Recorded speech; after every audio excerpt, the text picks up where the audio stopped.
হ্যাঁ মতি, খা, খেয়ে যা তুই। খেয়ে খেয়ে না এমনি তো ওবেসিটিতে ভুগছিস, এরপরে ফেটে যাবি। আমি মুটি? হ্যাঁ, বিয়ের আগে তো খুব বলতে যে আমি সুন্দর, বিউটিফুল, এখন আমি মুটি হয়ে গেলাম। হুম? হুম? শুধু শুধু বলছো। থাম থাম থাম।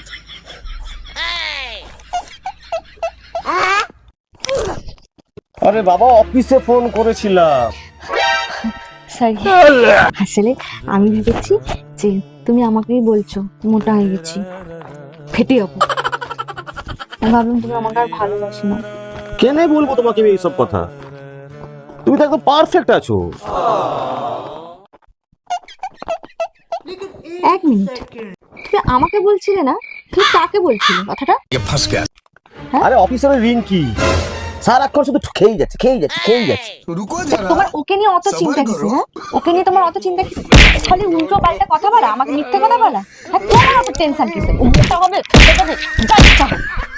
তোমার এত টেনশন কিসে? কাজে লোক কথা বলে, নোংরা লোক কথা বলে। पति है हमको सिर्फ फांसी का सजा चाहिए।